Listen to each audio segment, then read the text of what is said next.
Hi, it is Christmas time, and my Christmas gift to you is this story. It was written by Swedish author Selma Lagerlöf. The title of the story is The Holy Night.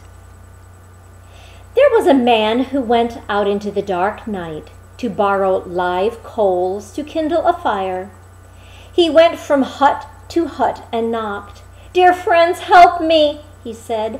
"My wife has just given birth to a child, and I must make a fire to warm her and my little one." But it was way into the night, and all of the people were asleep. No one replied. The man walked and walked. At last he saw the gleam of a fire a long way off. Then he went in that direction, and he saw that the fire was burning in the open. A lot of sheep were sleeping around the fire, and an old shepherd sat and watched over the flock. When the man who wanted to borrow the fire came up to the sheep, he saw that 3 big dogs lay asleep at the shepherd's feet. All 3 awoke when the man approached and opened their great jaws as if they wanted to bark, but not a sound was heard.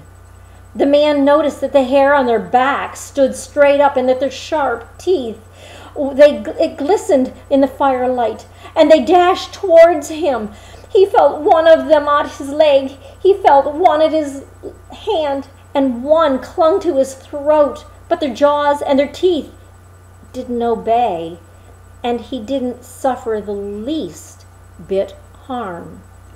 Now, the man needed to go further to get what he wished, but the sheep lay back to back, so close that he couldn't pass through.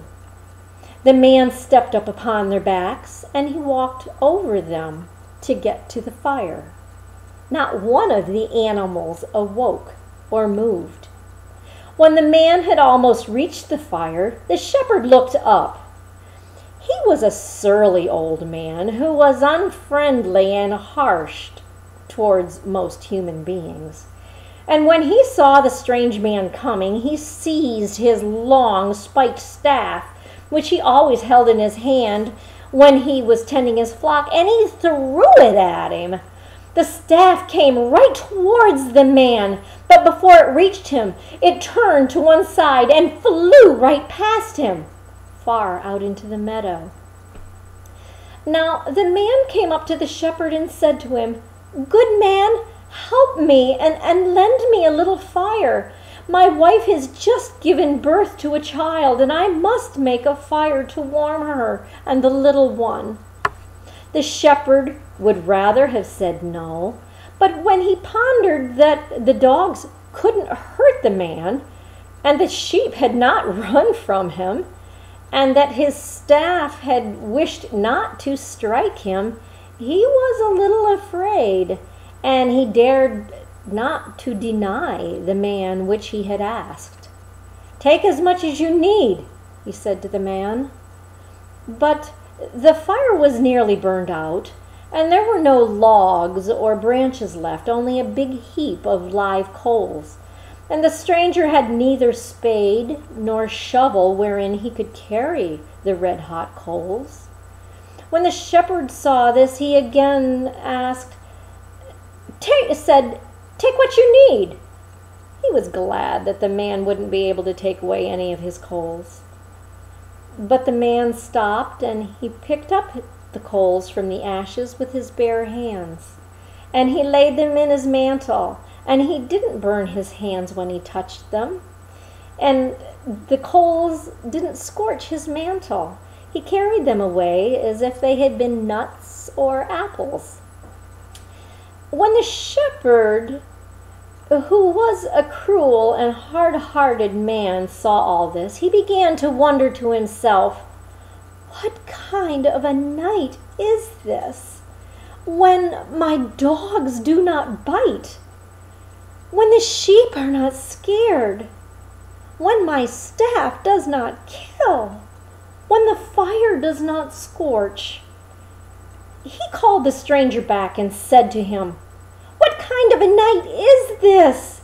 And how does it happen that all things show you compassion." Then the man said, "I cannot tell you if you yourself do not see it." And he wished to go his way, that he might make a fire to warm his wife and his child. But the shepherd did not wish to lose sight of the man before he had found out all this. He got up and he followed the man till they came to the place where he lived. Then the shepherd saw that the man didn't have so much as a hut to dwell in, but that he and his wife and his babe were lying in a mountain grotto, and there was nothing except the cold, naked stone walls. The shepherd thought that perhaps the poor innocent child might freeze to death there in the grotto, and although he was a hard man, he was touched and thought he would like to help it. And he loosened the knapsack from his shoulder, and he took from it a soft white sheepskin and gave it to the man, and said that he should like the child to sleep in it. As soon as he showed that he too could be merciful,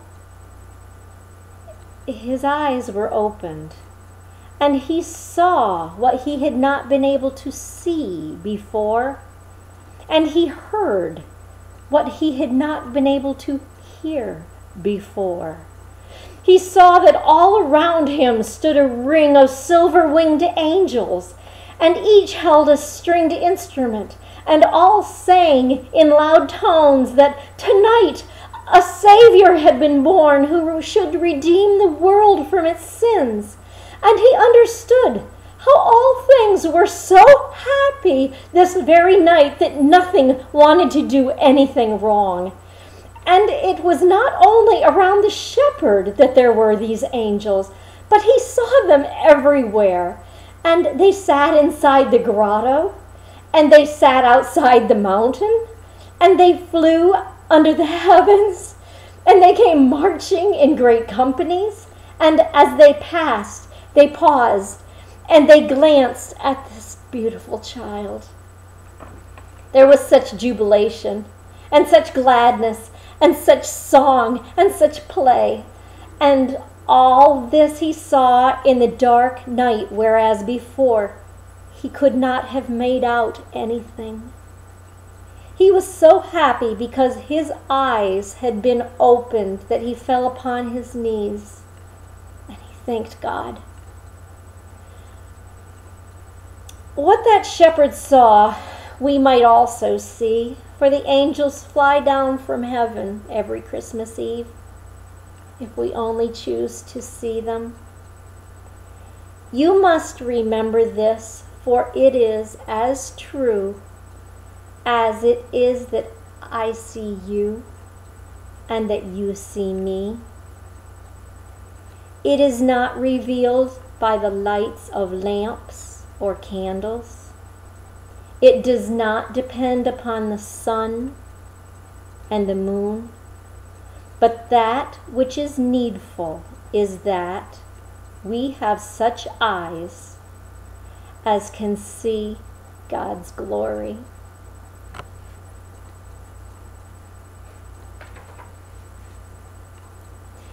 Merry Christmas. God bless. And we'll see you again. Bye-bye.